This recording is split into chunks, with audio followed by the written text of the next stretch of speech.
یہ کہہ رہی ہیں کہ مولانا آپ کا اخلاق بیہیویئر بہت اچھا ہے، تو میں یہ چاہتی ہوں کہ آپ میرے لیے یعنی مولانا میرے لیے دعا کریں کہ اللہ مجھے بھی ایسا خامد عطا کرے۔ اور اللہ سے دعا ہے کہ اللہ تعالیٰ آپ کو اچھے اخلاق والا زندگی کا ساتھی عطا فرمائے۔ غربت میں تو انسان گزارا کر لیتا ہے، لیکن بد اخلاق انسان کے ساتھ گزارا نہیں ہو سکتا ہے۔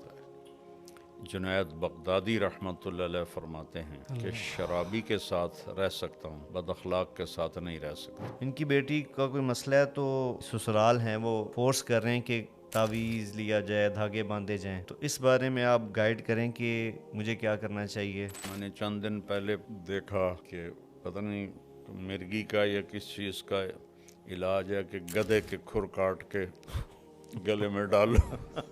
تقریباً سارے عامل 2 نمبر ہیں، اور سوائے کمائی کے اور کوئی چکر نہیں ہے، اور لوگوں کے ضعیف ایمان سے وہ فائدہ اٹھاتے ہیں۔ ابو ہریرہ رضی اللہ تعالیٰ عنہ لیٹے ہوئے تھے، آپ نے فرمایا کیا ہوا؟ کہا جی پیٹ میں درد۔ کہا اٹھو، نفل پڑھو، نماز میں شفا۔ اسباب کو پر توکل کرنا جہالت ہے، اسباب کو بیکار سمجھنا یہ بے وقوفی ہے۔ آخری 2 صورتیں اتری ہی اس لیے تھی، ہمارے نبی پر جادو ہوا تو اللہ تعالیٰ نے قل اعوذ برب الفلق قل اعوذ برب الناس اتاری، اور نماز شروع کی الحمدللہ رب العالمین۔ رکوع میں گیا سبحان ربی العظیم، رکوع سے کھڑا ہوا ربنا لک الحمد، سجدے میں گیا سبحان ربی الاعلی۔ اتنا اللہ نے رب کا تکرار کروایا مسلمانوں سے، میں رب ہاں، میں رب ہاں، میں کھوامنا ہے۔ میں یو پی ایس سی کی تیاری کر رہی ہوں گھر میں، لیکن جاب کے لیے مجھے یقیناً پھر باہر نکلنا پڑے گا۔ جاب کرنی چاہیے یا پردے کی وجہ سے جاب چھوڑ دینی چاہیے؟ ایک صحیح بات یہ ہے بیٹا کہ عورت کے لیے جاب نہیں ہے، وہ خامد کے ذمے ہے کہ وہ اپنی بیوی کو موت تک اس کی کفالت کرے، اس کے بچوں کی، اور عورت کی جاب ہے گھر اور بچوں کی تربیت اور پرورش، جو سب سے بڑی جاب ہے۔ کسی جگہ ضرورت بھی ہوتی ہے بھائی عورتوں میں ڈاکٹر ہونی چاہیے، چونکہ عورتوں کا علاج ہے، جہاں ضرورت ہے وہاں تو شریعت کی طرف سے بھی ہے، جو اللہ اس کے رسول کو پسند ہے اسے اپنی پسند بنا اور اس پہ عمل کر، تو اللہ اس کے محبوب کا حبیب بن جائے۔ آسک ایم ٹی جے، پوچھئے اپنے دل کی بات، اپنے سوالات ای میل کریں manager@tariqjamilofficial.com۔ بسم اللہ الرحمن الرحیم، والصلاة والسلام علی نبی الامین وعلی آلہ واصحابہ اجمعین۔ میرے انتہائی قابل احترام ناظرین، السلام علیکم۔ ہم ایک مرتبہ پھر آپ کی خدمت میں حاضر ہیں آسک ایم ٹی جے کی نئی ایپیسوڈ کے ساتھ، اور امید کرتے ہیں کہ ہم آج آپ کے پھر سوالات مولانا کے سامنے پیش کریں گے اور ان کے جوابات حاصل کریں گے، تاکہ آپ کو بھی اور مجھے بھی اور ہم سب کو سیکھنے کا موقع ملے۔ تو بابا سب سے پہلا سوال ہے، شیخو پورے سے ایک ڈاکٹر زینب ہیں جو گائناکولوجسٹ ہیں، اور گھر کا بھی دیکھ بھال، بچے بھی ہیں ان کے، فیملی۔ پہلا سوال ان کا یہ ہے کہ سیرت نبوی پہ پوچھ رہی ہیں کہ کیا آپ کی کوئی کتاب ہے، اور دوسرا سوال یہ ہے ان کا کہ چاہتی ہیں دین سیکھنا، لیکن پہلے مصروفیت کی وجہ سے وقت کم ہوتا ہے، تو آن لائن اگر سیکھنا چاہیں تو اس کے لیے کیا کریں؟ السلام علیکم ورحمۃ اللہ وبرکاتہ۔ بسم اللہ الرحمن الرحیم، والصلاة والسلام علی رسولہ الکریم وعلی آلہ وصحبہ اجمعین۔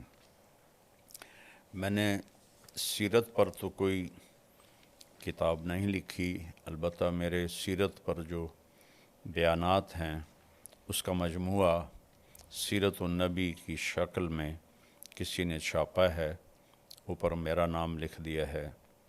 وہ اللہ کے نبی کی سیرت کو سمجھنے کے لیے مفید ہے، اور البتہ گلدستہ اہل بیت کی خدمت اللہ تعالیٰ نے مجھ سے لی، اس میں مختصر سب کے حالات ہیں، اور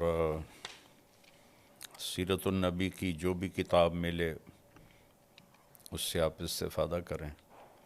اور آن لائن کی بات یہ ہے کہ ہمارے اپنے مدرسۃ الحسنین کا آن لائن کا سلسلہ ہے، جہاں ہم پوری دنیا سے خواتین و حضرات بڑے جوان بوڑھے سب وہ اس سے استفادہ کر رہے ہیں، فائدہ اٹھا رہے ہیں.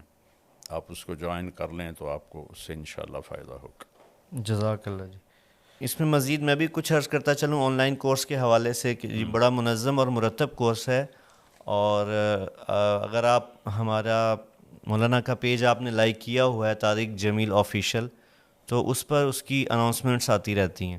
جب بھی نیا کورس ہم لانچ کرتے ہیں تو اس کی اناؤنسمنٹ ہوتی ہے، اور بڑا آسان ہے، اس کو آپ جوائن کر سکتے ہیں اور آن لائن کلاسز ہوں گی، اور امید ہے آپ کو بہت فائدہ ہوگا انشاءاللہ. اچھا، اگلا بابا ایک بہن ہے، اور ان کا ایک سوال بھی ہے اور ایک دعا بھی ہے، خواہش بھی ہے. یہ کہہ رہی ہیں کہ مولانا آپ کا اخلاق بیہیویئر بہت اچھا ہے، تو میں یہ چاہتی ہوں کہ آپ میرے لیے نہیں مولانا میرے لیے دعا کریں کہ اللہ مجھے بھی ایسا خامد عطا کرے.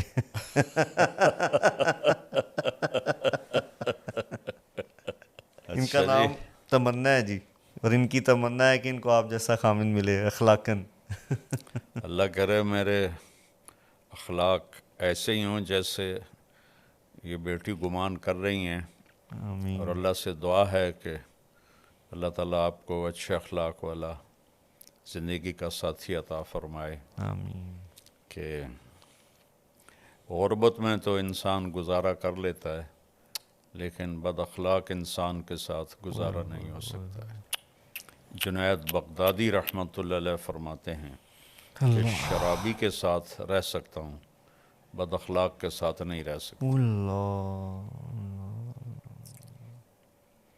اور اللہ کے نبی کا فرمان ہے کہ ان اثقل شیء فی میزان المومن حسن خلق. اللہ. قیامت کے دن جب اعمال کو تولا جائے گا تو سب سے زیادہ وزنی عمل ترازو میں اچھے اخلاق ہوں گے.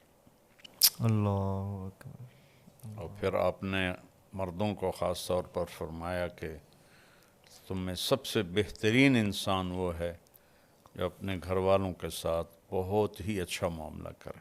اللہ آپ کو نصیب فرمائے، ہر بچی کو نصیب ہر بچے. فرمائے، آمین. اور ہر بچی کو بھی ایسے اخلاق عطا فرمائے جو اپنے خاوند کے لیے راحت ہو. آمین. جی، اگلا جو سوال ہے بابا وہ بڑا ہی اہم ہے اور بہت زیادہ آپ کہہ لیں آج کے ماحول پہ اثر انداز ہوتا ہے. تو یہ بھی ایک بہن ہے جن کا نام بسمہ ہے، اور یہ ان کا اپنا مسئلہ انہوں نے ذکر کیا، لیکن اس سوال میں اس کے جواب میں کئی لوگوں کی رہنمائی ہوگی. ان کی بیٹی کا کوئی مسئلہ ہے، تو ان کا کہنا ہے کہ ان کو جو ان کے اہل سسرال ہیں وہ اس پہ فورس کر رہے ہیں کہ تعویذ لیا جائے، دھاگے باندھے جائیں، تعویذ، دھاگے، عملیات یا دم کروایا جائے. اس چیز کے اوپر بہت زیادہ زور دیتے ہیں سسرال والے. پوچھنا وہ یہ چاہ رہی ہیں کہ میرا ان چیزوں پہ بالکل یقین نہیں ہے، تو اس بارے میں آپ گائیڈ کریں کہ مجھے کیا کرنا چاہیے، کہ اس طرف تعویذ یا عمل یا عملیات کی طرف جانا چاہیے یا علاج کرنا چاہیے.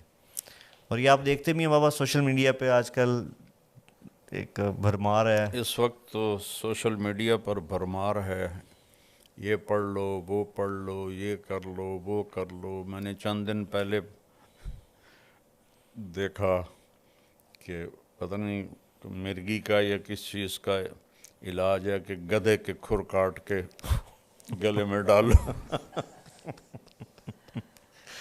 اللہ ان کو ہدایت دے، انہوں نے امت کو گمراہ کر دیا. اللہ نے ہمیں سورۃ فاتحہ دی ہے جو ہر بیماری کے لیے شفا ہے، اور آیات شفا ہیں قرآن میں، وہ پڑھیں. آخری 2 صورتیں اتری ہی اس لیے تھیں ہمارے نبی پر جادو ہوا تو اللہ تعالیٰ نے قل اعوذ برب الفلق قل اعوذ برب الناس اتاری. کسی عامل کے پاس جانے کی ضرورت نہیں ہے، تقریباً سارے عامل 2 نمبر ہیں، اور سوائے کمائی کے اور کوئی چکر نہیں ہے، اور لوگوں کے ضعیف ایمان سے وہ فائدہ اٹھاتے ہیں. اور ایک ایمان کا ضعف ہے، ایک جہالت ہے. تو اس سے عاملوں کی تو مٹی بھی سونا بنتی جا رہی، اور لوگ ویسے کہ ویسے ہیں. تو اس لیے عاملوں سے کوئی 3-4 میل دور رہیں، نماز پڑھیں، نفل پڑھیں۔ ابو ہریرہ رضی اللہ تعالیٰ عنہ لیٹے ہوئے تھے، اب نے فرمایا کیا ہوا؟ کہ پیٹ میں درد ہے۔ کہ قم فصل فإن فی الصلاۃ شفاء۔ ابو ہریرہ کیا ہوا؟ کہ جی پیٹ میں درد ہے۔ کہ اٹھو نفل پڑھو، نماز میں شفا ہے۔ اللہ، اب یہ عمل بتائیں تو عاملوں کی روزی جاتی۔ وہ کہ اس لیے میری گزارش ہے کہ عاملوں سے دور ہی رہیں تو اچھا ہے۔ اور ایک اور بڑا مسئلہ بابا سامنے آتا ہے کہ بہت سے لوگ بجائے علاج کے جن کو دوا کی ضرورت ہوتی ہے وہ بھی رخ کرتے ہیں عاملین کا۔ ایسے کتنے لوگوں مار دیے انہوں نے، جی علاج کی بجائے وہ عاملوں کے پاس جاتے ہیں، اخیر پھر وہ یا تو شدید بیماریوں میں مزید بڑھ جاتے ہیں جی یا پھر آگے چلے جاتے ہیں۔ تو اس لیے یہ جو عام ذہن ہے بابا کہ دوائی لینا یا اسباب کو اختیار کرنا، اس کو توکل کے خلاف سمجھا جاتا ہے۔ یہ تو بے وقوفی ہے۔ اس بارے میں تھوڑی سی آپ اگر رہنمائی کر دیں تو فائدہ ہوگا۔ یہ سننے دیکھیں، اسباب کو پر توکل کرنا یہ تو جہالت ہے۔ اسباب کو بیکار سمجھنا یہ بے وقوفی ہے۔ اللہ نے بنایا کیوں ہے سب کچھ؟ یہ سارا اس لیے تو والذی خلق لکم ما فی الارض جمیعا، یہ سب کچھ جو بنایا تمہارے لیے بنایا۔ اللہ، اور اللہ کے نبی نے خود حضرت سعد بن ابی وقاص رضی اللہ تعالیٰ عنہ کے مرض کی تشخیص کی، انک لمفعود، تجھے دل کا دورہ ہے، اور تو اس کو 7 کھجوریں عجوہ کی گٹھلی کوٹ کے کھلاؤ۔ یہ تو اپنی طرف سے۔ پھر فرمایا اس کو حارث بن کلدہ کے پاس بھیجو، وہ اس کا علاج کرے۔ وہ طائف میں طبیب تھے، ان کے پاس بھیجا علاج کے لیے۔ سبحان اللہ۔ تو یہ بیوقوف لوگ ہیں جو کہتے ہیں کہ توکل کا مطلب ہے کہ بس کچھ بھی نہ کرو۔ حضرت عمر رضی اللہ عنہ جمعہ پڑھا کے اترے، اٹھے مصلی سے، جی ایک طرف کچھ نوجوان بیٹھے تھے۔ آپ نے فرمایا من انتم، کون لوگ ہو؟ نوجوان تھے۔ کہ نحن المتوکلون، ہم توکل والے ہیں۔ فعلاہم بدرتہ، انہوں نے اپنا درہ اٹھایا اور ایک ایک کی کمر کو سیکا۔ کہا اللہ آسمان سے سونا نہیں برساتا، پانی برساتا ہے۔ اللہ اکبر۔ اور جمعے کی نماز سی نا، تو اللہ کہتا ہے اذا قضیت الصلاۃ فانتشروا فی الارض، تو تم یہاں بیٹھے ہو، اللہ اوپر سے تمہیں پھینکے گا۔ اگر آئندہ تم یہاں نظر آئے میں تمہارے چہرے لال کر دوں گا۔ اللہ اکبر، سب کو بھگا دیا۔ اللہ اکبر۔ او قل ثم توکل، ایک صحابی نے پوچھا یا رسول اللہ اونٹ کو باندھ کے توکل کروں یا ویسے ہی توکل کروں؟ آپ نے فرمایا او قل ثم توکل، پہلے اس کو باندھو پھر توکل کرو۔ اللہ ہمارے نبی غار میں چھپے بیٹا، اللہ، کیا آپ میں توکل نہیں تھا؟ سبحان اللہ۔ 3 دن سخت گرمی ستمبر کے مہینے، 27 صفر کی رات، 28 صفر کی رات، 29 صفر کی رات، اور 1 ربیع الاول کو آپ وہاں سے نکلے، اور سارا راستہ تبدیل کیا۔ ایک کافر رہبر تھا، عبداللہ بن اریقط، حضرت ابوبکر صدیق کا دوست تھا۔ بعد میں اس کا کوئی تذکرہ نہیں ملتا کہ وہ ایمان لایا یا نہیں لایا۔ اس کو رہبر بنا کے آپ نے سفر پر آیا۔ تو اسباب کا ترک، اس کو توکل سمجھنا، یہ بہت ہی غلط۔ اور اسباب میں یوں لگنا کہ حلال حرام کی پہچان ہی ختم ہو جائے، جھوٹ نہ بولیں تو روٹی کہاں سے کھائیں، رشوت نہ لیں تو روٹی کہاں سے کھائیں، یہ بھی حرام ہے۔ اللہ تعالیٰ نے پہلا تعارف ہی کروایا ہے الحمدللہ رب العالمین، صرف تمہارا نہیں، پتہ نہیں کتنے عالم ہے کہ سب کا رب، سب کو پالتا ہوں۔ میں کہتا ہوتا ہوں کافروں کو توحید میں دھوکہ لگا، وہ پتھروں کے آگے جھک گئے، بتوں کے آگے جھک جی گئے۔ مسلمانوں کو ربوبیت میں دھوکہ لگا، توحید میں دھوکہ نہیں ہے۔ کسی کے آگے پتھر کا بت رکھو، شرابی جواری کیوں نہ ہو، اسے کہو نے سجدہ کر کا توبہ توبہ میں کافر ہوں، لیکن وہی ہے سود پہ کاروبار کرے گا، جھوٹ بھی بولے گا، چوری بھی کرے گا، ڈاکہ بھی ڈالے گا، رشوت بھی لے گا، روٹی کی تو کھاوی۔ تو مسلمانوں کو ربوبیت میں شک پڑا تو اللہ نے الحمدللہ رب العالمین سے قرآن شروع کیا، اور قل اعوذ برب الفلق، قل اعوذ برب الناس، رب سے شروع کر کے رب پہ ختم، سبحان اللہ، اور نماز شروع کی الحمدللہ رب رب العالمین۔ رکوع میں گیا سبحان ربی العظیم، رکوع سے کھڑا ہوا ربنا لک الحمد، سجدے میں گیا سبحان ربی الاعلی۔ اتنا اللہ نے رب کا تکرار کروایا مسلمانوں سے، میں رب ہاں، میں رب ہاں، میں کھوامنا ہے، میرے کول کوئی تھوڑ کوئی نہیں۔ تو یہ دونوں ایکسٹریم غلط ہیں۔ جی۔ اگلی بھی جو سائلہ ہیں ان کا نام شبنم ہے، یہ کہہ رہی ہیں کہ میں یو پی ایس سی کی تیاری کر رہی ہوں گھر میں، لیکن جاب کے لیے مجھے یقیناً پھر باہر نکلنا پڑے گا، تو اس میں پھر پردے کا تو میں بڑا اہتمام کرتی ہوں، پھر جاب میں جب میں جاب کروں گی اس وقت مشکلات کا سامنا کرنا پڑے گا مجھے، تو اس میں کیا کرنا چاہیے؟ یعنی جاب کرنی چاہیے یا پردے کی وجہ سے جاب چھوڑ دینی چاہیے؟ دیکھیں صحیح بات یہ ہے بیٹا کہ عورت کے لیے جاب نہیں ہے، وہ خاوند کے ذمے ہے کہ وہ اپنی بیوی کو موت تک اس کی کفالت کرے، اس کے بچوں کی۔ جو مہر لکھا جاتا ہے یہ کسی کی بیٹی کی قیمت نہیں ہوتی، مہر ایک علامت ہے کہ جب تک یہ نکاح قائم رہے گا یہ لڑکا اس لڑکی کی، اس کے بچوں کی کفالت کرے گا۔ اور عورت کی جاب ہے گھر اور بچوں کی تربیت اور پرورش، جو سب سے بڑی جاب ہے، سب سے بڑی جاب ہے۔ جب اس جاب سے ماؤں نے منہ پھیرا تو اولادیں انسانیت ہی بھول گئیں۔ اس وقت ہمارے کالج یونیورسٹیز نشے کے اڈے بنے ہوئے ہیں، 80% بچے بچیاں نشہ کر رہے ہیں، اور girl friend boy friend culture ایسے ہو گیا کہ جیسے کوئی یہ گناہ ہے ہی نہیں۔ اللہ تعالیٰ نے کہا لا تقربوا الزنا انہ کان فاحشۃ ومقتا وساء سبیلا، زنا کے قریب بھی نہ جاؤ۔ یہ عجیب بات ہے، کہنا تھا زنا نہ کرو، جی قریب نہ جاؤ کا کیا مطلب؟ کہ جو چیزیں اس کو پروموٹ کرتی ہیں، موٹیویٹ کرتی ہیں، ان سے دور رہو۔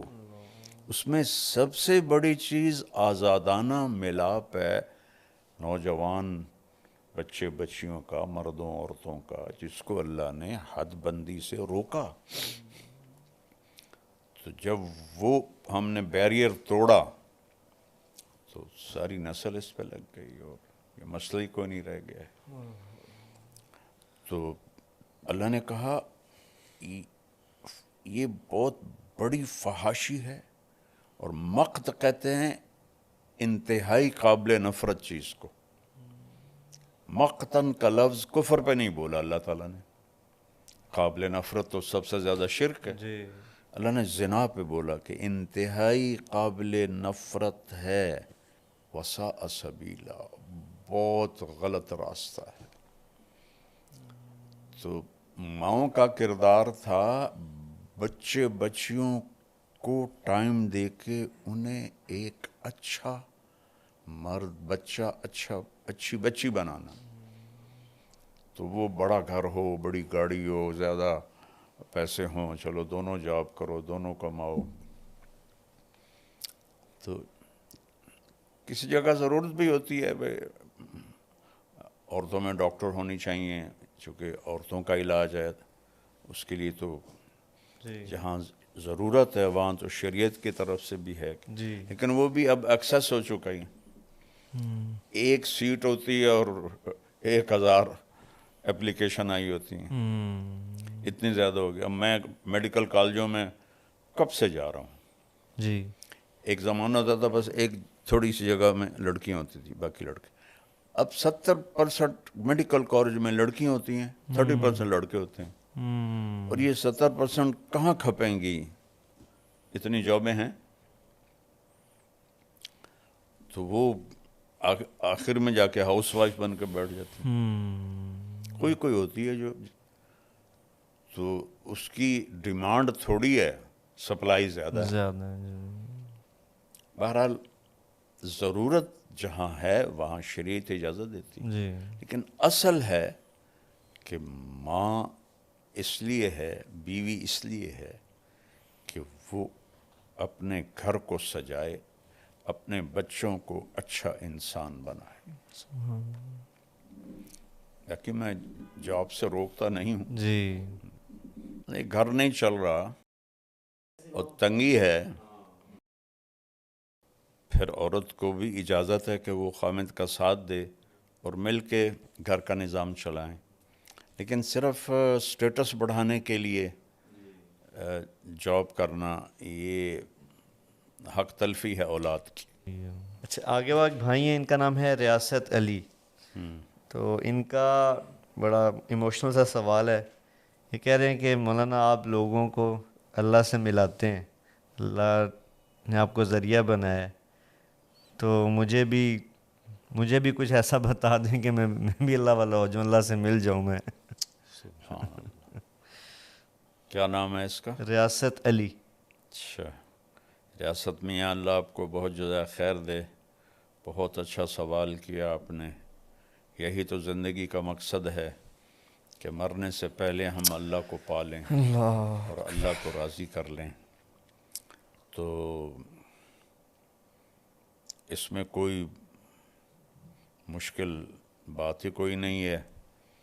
ایک صحابی نے کہا کہ اريد ان اکون من احباب اللہ و رسولہ، میں چاہتا ہوں میں اللہ اس کے رسول کے تعلق والوں میں بن جاؤں. تو آپ نے فرمایا احبب ما احب اللہ و رسولہ تکن من احبابہما. جو اللہ اس کے رسول کو پسند ہے اسے اپنی پسند بنا اور اس پہ عمل کر، تو اللہ اس کے محبوب کا حبیب بن جائے گا. تو سب سے آسان ہے اللہ سے تعلق، کیونکہ نہ کسی کی محنت کرنی پڑتی ہے، نہ کوئی پیسہ لگانا پڑتا ہے، بس اس جسم کو ڈھالنا ہوتا ہے اللہ رسول کی اطاعت میں. یہ بابا آگے ایک سوال ہے، اس میں نام واضح نہیں ہو رہا، تو کوئی یہ بھی بہن ہے ہماری یہ پوچھنا چاہ رہی ہیں کہ میں ایک سوال کرنا چاہتی ہوں مولانا صاحب کہ میں بہت نیک عمل کرنے کی کوشش کرتی ہوں اور ہر ممکن کوشش کرتی ہوں کہ اللہ کے ہر حکم کو بجا لاؤں، اور میرے دل میں ہر وقت اللہ کا اور اللہ کے رسول کا خیال رہے، ان کی محبت رہے. لیکن جب اپنے کاموں میں مشغول ہو جاتی ہوں، جیسے گھر کے کام ہیں، تو وہ پھر کیفیت چلی جاتی ہے. تو مجھے ڈر ہے جب یہ میری کیفیت چلی جاتی ہے تو مجھے لگتا ہے کہ میرا ایمان چلا گیا ہے، میرے سے کیفیت چھن گئی ہے. تو اس بارے میں آپ کی رہنمائی. یہ تو فطری چیز ہے، اس میں ایمان جانے کی کیا بات. صحیح. جب اس پہ کوئی پریشان ہونے کی بات نہیں ہے. حذیفہ نام ہے ان کا، یہ بس خواہش کا اظہار ہی کر رہے ہیں. یہ پاکستانی بھائی ہیں، پرتگال میں رہتے ہیں اور بہت دعا کرتے ہیں کہ اللہ کرے وہ کہتے ہیں میری اور آپ کی زندگی لمبی ہو، اللہ آپ کو پرتگال لے کے آئے، پھر ہماری وہاں پہ ملاقات ہو. حذیفہ نام ہے ان کا. اللہم آمین. حذیفہ بھائی اللہ ہمیں پرتگال لائے، مولانا کو اور آپ کی ملاقات ہو. اچھا جی، یہ بابا اگلے ہمارے بھائی ہیں محمد عثمان ان کا نام ہے. یہ پوچھنا چاہ رہے ہیں کہ مولانا صاحب کیا آپ ہمیں بتا سکتے ہیں کہ ہمارے نبی کی روزانہ کی زندگی کیسی تھی؟ ایک تو عبادات ہے جو سنتے چلے آ رہے ہیں، لیکن اس سے ہٹ کے